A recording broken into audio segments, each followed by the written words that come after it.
This is Bobby C. out at the big ballpark in the Bronx, where the Pinstripers are off to a terrific start on opening day. They lead off our look at sports.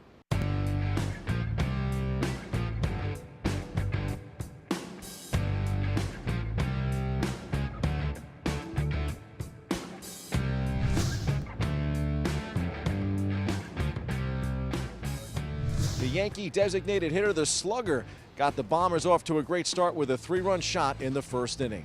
It's unbelievable. You know, who would have thought I would be here for opening day? You know, I always thought I'd do it in a Cardinal uniform, but it was super frustrating. I ended up getting hurt last year, and I missed opportunities to get called up with St. Louis. But, you know, to have that first opening day and hit a home run on opening day is pretty special. You know, it's something I'll remember for the rest of my life. Aaron Judge was on base when Voit homered in the first. He goes 2 for 3 on opening day and scores 3 runs for the Bronx Bombers. As a team collectively, we just had a good game plan, you know, going up against Andrew, man. He's got some filthy stuff. You know, he's got a good two-seam, you know, good little slider mix in there, big curveball. So for us, we just really try to get him on the plate, you know, because, you know, when we chase a lot of pitches, you know, he's done some damage against us. So we had to make sure we just tighten up the zone and, you know, attack pitches that we could drive. The season opener was a chance for Yankee fans to also see Adam Ottavino out of the bullpen.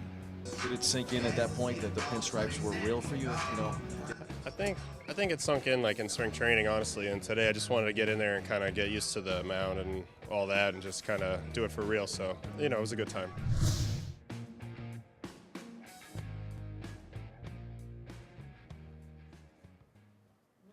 that was the story in the Bronx on Thursday afternoon. Luke Voit hit a first-inning homer. Masahiro Tanaka finally got an opening day victory in his 4th try, and the New York Yankees started the season with a 7-2 win over the Baltimore Orioles. The Pinstripers will complete the 3-game set with the O's Saturday and Sunday.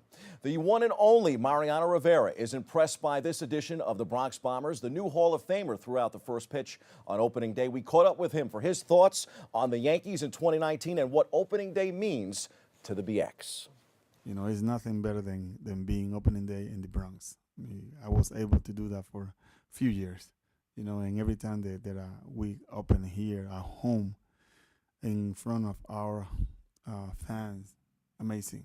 It's nowhere to be but Yankee Stadium. It was amazing, you know, being in front of the fans for so many years, you know, and now being back as a Hall of Famer. It's special. It's special, and, you know, I'm more grateful to the fans that have been there for me, you know, supporting me day in and day out for 19 years.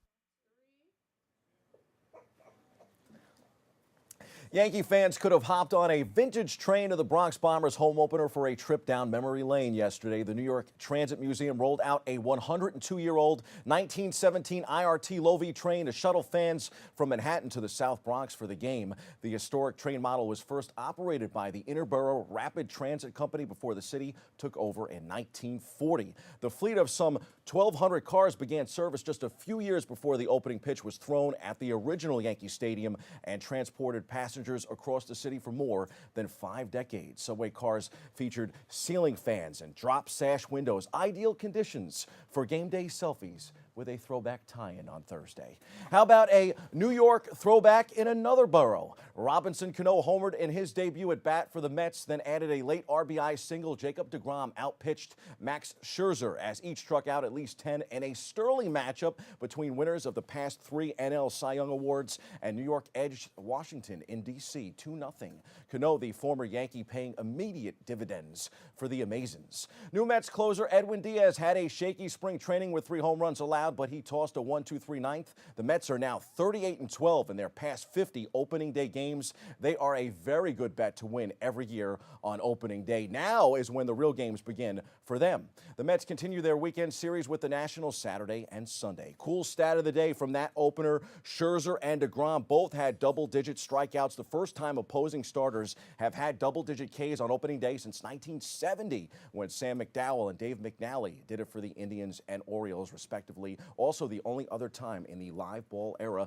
deGrom certainly rewarded the Mets for their 5-year, $137.5 million contract extension this week. Meanwhile, the Nats played without Bryce Harper for the first time in a very long time. Bryce, of course, making his debut with Philadelphia after signing a mega contract during spring training. Harper went 0 for 3 with an intentional walk and failed to deliver a big hit. Phil still won, and Harper made some headlines this week by beating a Yankee off the field, too. The new number 3 is the new number 1 in jersey sales. Major League Baseball says Harper has the sport's top-selling jersey, ending a 2-year reign for Aaron Judge's number 99. I expect Judge to overtake Harper when the Bronx Bombers are winning the World Series this year.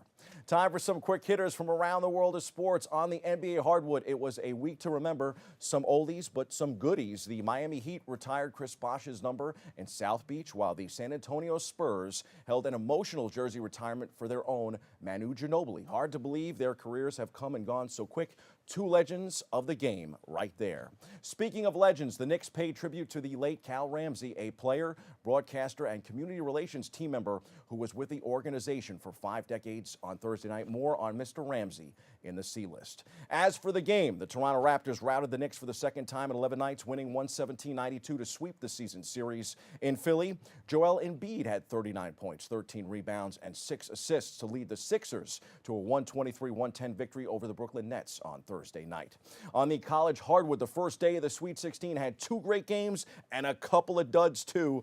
Purdue and Tennessee put on an overtime classic, and Oregon and Virginia were neck and neck all night. Meanwhile, Texas Tech stomped Michigan like nobody else has all year, and Florida State just couldn't keep up with Gonzaga. The NCAA tournament continues tonight, in the Sweet 16 games start at 7:09 p.m. with LSU versus Michigan State. On the ice, the Rangers host the St. Louis Blues. New York is eliminated from the playoff race, but is still looking to finish the season strong. Puck drops at 7. The New Jersey Devils visit Detroit. Those are 2 more teams with little to play for, Arena, but pride alone as they are both eliminated from the postseason. That game gets underway at 7:30. In MLS action, NYCFC will face Toronto FC tonight. The Red Bulls will take on Chicago Saturday. And in the UFC, Conor McGregor is retiring again, at least for now. McGregor claimed he was retiring from mixed martial arts in an early Tuesday morning tweet. But a day later, he was spotted training in the boxing ring at a Fight Club gym in Miami, according to a video obtained by TMZ Sports. The timing of McGregor's announcement seems strange, as the Irishman has said as recently as Monday night on the Tonight Show with Jimmy Fallon that he was in talks for an MMA fight in July. Then, hours later, came the tweet signaling his retirement. Later on Tuesday, news broke that McGregor was under investigation for sexual assault in Ireland, per the New York Times. He was accused of assaulting a woman in December and was arrested the following month. Those are the headlines. We hit the C-list to honor Cal Ramsey.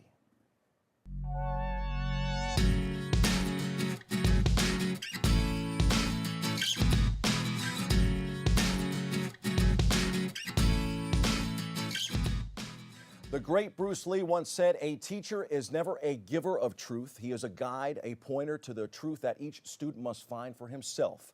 I am not teaching you anything. I just help you to explore yourself.